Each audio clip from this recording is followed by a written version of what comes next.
என்ன பாச்சு? ஏதோ அடக்க மாட்டேங்குது, பாக்கணும்.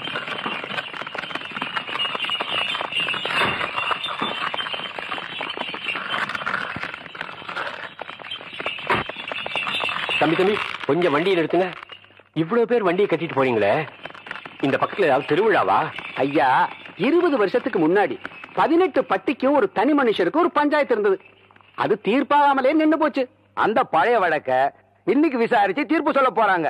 அதை தெரிஞ்சுக்கத்தான் 18 பட்டி ஜனங்களும் இன்னைக்கு வண்டி கட்டி போயிட்டு இருக்கோம். ஆமா, அதை தீர்த்து வைக்க போறது யாரு? இது கூட தெரியாதுங்களா? பெரிய கவுண்டரோட மகன் சின்ன கவுண்டரு. டேய், விவரமா சொல்லணும்டா. சின்ன கவுண்டர் பரம்பரை இருக்குங்களே, பால்ல கலந்த சர்க்கரையும் மோர்ல கலந்த உப்பையும் பக்குவமா பிரிக்க தெரிஞ்ச பரம்பரைங்க. அதுலயும் சின்ன கவுண்டர் இருக்காருங்களே, கடிகாரத்தை பார்க்காமலேயே மேல சுத்தி வர்ற சூரியனையும் விளைஞ்சு வர்ற பயிரையும் பார்த்து மணி சொல்றவரு. ஐயா, இவ்வளவு எதுக்குங்க? சித்த உங்களுக்கு நேரம் கிடைச்சதுன்னா அங்க வந்து பாருங்க. பஞ்சாயத்துல என்ன நடக்குதுன்னு தெரியும். சின்ன கவுண்டரை பத்தி அங்க தெரிஞ்சுக்குவீங்க. பாப்பாவா மகாலிங்கம், கோர்ட்டுக்கு கொடுக்கிற முக்கியத்துவத்தை விட ஒரு தனி மனிதனுடைய பஞ்சாயத்துக்கு இவ்வளவு ஜனங்கள் முக்கியத்துவம் கொடுக்கறாங்கன்னா அதை நாம் பார்த்தாகணும்.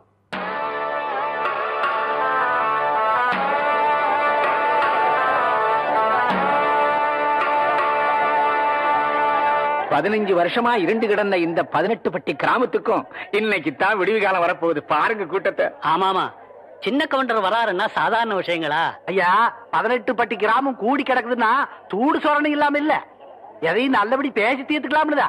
ஆமா ஆமா, என்னைக்கு சக்கர கவுண்டர் தான் அப்பாட்டிக்கு மரியாதை கொடுக்கல கோயில் எடுத்து போட்டுனாரோ அன்னைக்கே வெட்டு குத்துனா ஆயிருக்கும்ல. எவன்டாவ வெட்டு குத்து பத்தி பேசுறவன்? எதிரில நின்னு பேச யோகியதை இல்லாதவங்க எல்லாம் இப்ப எதிர்த்து பேச ஆரம்பிச்சிட்டீங்களா? அதான் மச்சான் அப்பவே சொன்னேன், இவங்க பஞ்சாயத்துல நமக்கு வேணா கோர்ட்டுக்கு போலாம்னு. நம்ம 18 பட்டிக்கும் கோர்ட்டு இந்த ஆலமரத்தடி பஞ்சாயத்து தான். இங்க கொடுக்கிற தீர்ப்பை மீறி எவனும் இது வரைக்கும் எந்த கோர்ட்டுக்கும் போனதில்லை. ஏன் சின்ன கவுண்டர் வந்துட்டாருங்க. சின்ன கவுண்டர் வராரு. ஐயா வராரு.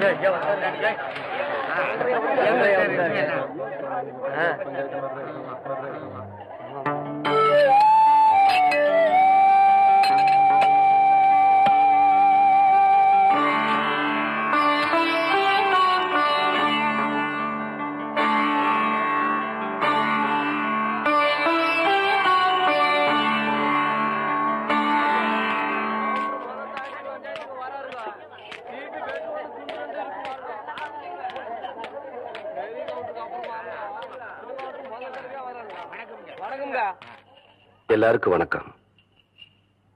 தலைமுறை தலைமுறையா நீங்க எங்க குடும்பத்துக்கு கொடுத்துக்கிட்டு வந்த கௌரவத்தை இப்ப எனக்கும் கொடுத்திருக்கீங்க. 18 பட்டி ஜனங்களை என் மேல வச்சிருக்கிற மரியாதையும் நம்பிக்கையும் காப்பாத்துவேன். நீதி நேர்ம தர்மம் தவறாம தீர்ப்பு சொல்லுவேன்னு நான் பிறந்த மண்ணு மேல சத்தியமா சொல்றேன்.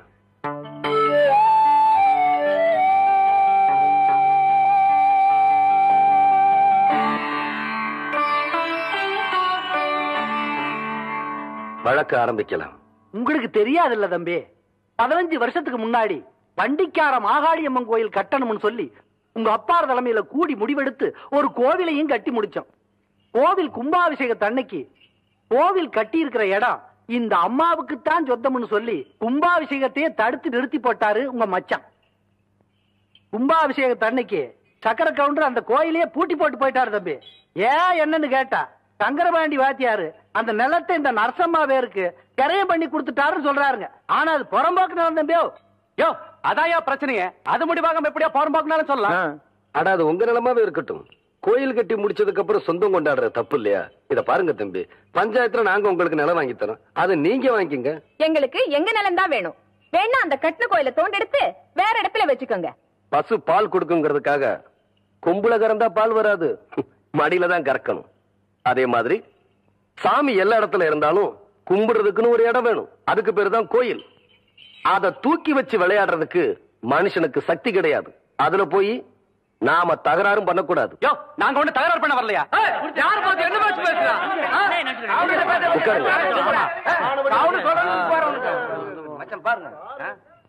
ஊருக்கு சொந்தமான நிலத்தை உங்க நிலம்னு சொல்றீங்க, அதுக்கு ஏதாச்சும் ஆதாரம் இருக்குதா?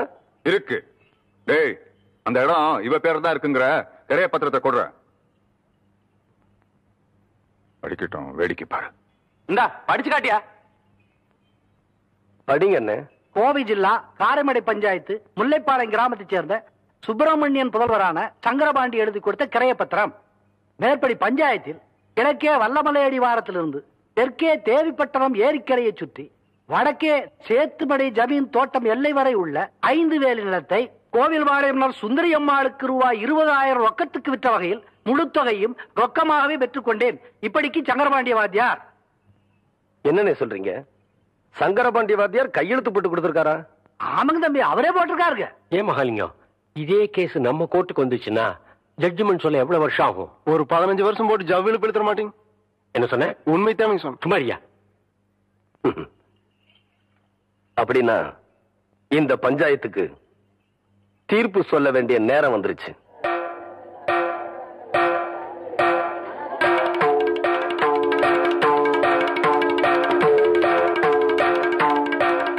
ஆயிரத்தி 1936 வருஷம் சங்கரபாண்டி வாத்தியார் இறந்துட்டாருன்னு உங்க எல்லாருக்கும் தெரியும். 1937 வருஷம் இந்த பத்திரம் கரையம் பண்ணிருக்காங்க. இது முதல் தப்பு. சங்கரபாண்டி வாத்தியார்னா எல்லாரும் பள்ளிக்கூட வாத்தியார்னு தப்பா நினைச்சுக்கிட்டு இருக்கீங்க. ஆனா அவரு எழுத படிக்க தெரியாத சிலம்பம் கத்து கொடுக்கிற குஸ்தி வாத்தியார்னு நிறைய பேருக்கு தெரியறது இல்ல. எங்க அப்பா இறந்து போனப்போ ரிஜிஸ்டர் ஆபீஸ்ல வந்து அவர் கை நாட்டு போட்டாரே தவிர கையெழுத்து போடல. அதனால இந்த பத்திரம் பொய்யான பத்திரங்கிறது உண்மையாயிருச்சு. இது 2வது தப்பு. இந்த நிலம் நம்ம கோயிலுக்கு தான் சொந்தம். இந்த கோயில் நம்ம 18 பட்டிக்கு சொந்தம்னு தீர்ப்பு சொல்லி உங்ககிட்ட இருந்து நான் விடுதலை வாங்கிக்கிறேன். நீங்க நல்லா இருக்கணும்.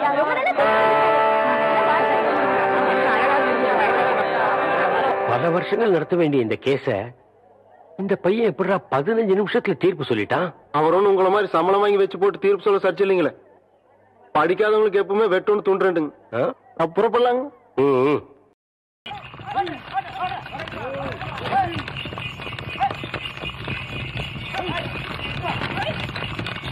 என்னடா அது வண்டிகள்லாம் வேகமா வருது? ஆமாங்க, பூச்சி வண்டியாட்டம் தெரியுதுங்க.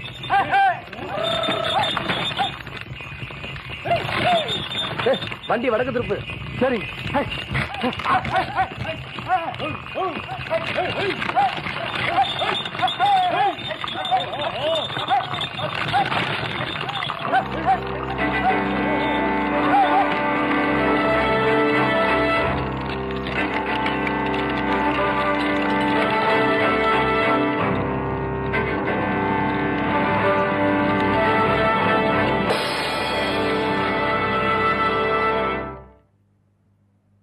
என்ன சின்ன கவுண்டர் அப்படி பாக்குறீங்க? அந்த பஞ்சாயத்துல சரியான தீர்ப்பு சொல்ல முடியாம தான் உங்க அப்பாரே தூக்குல தொங்கிட்டாரு.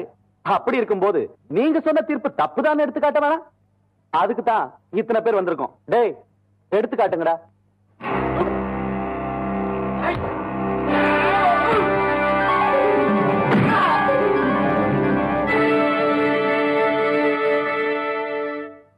ஈசா,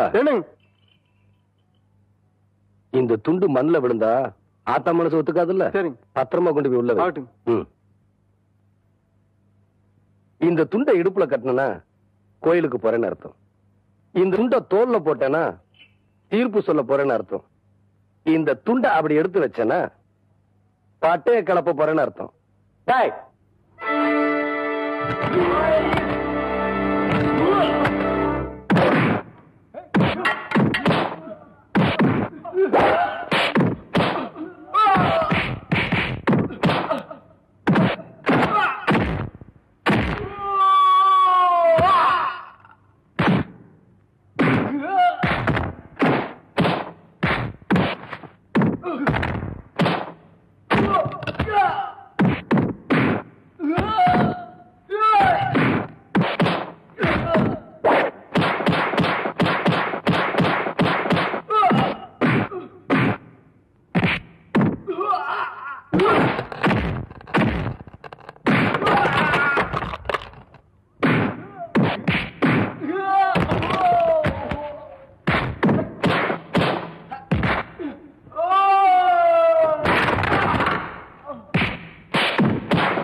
ஈசா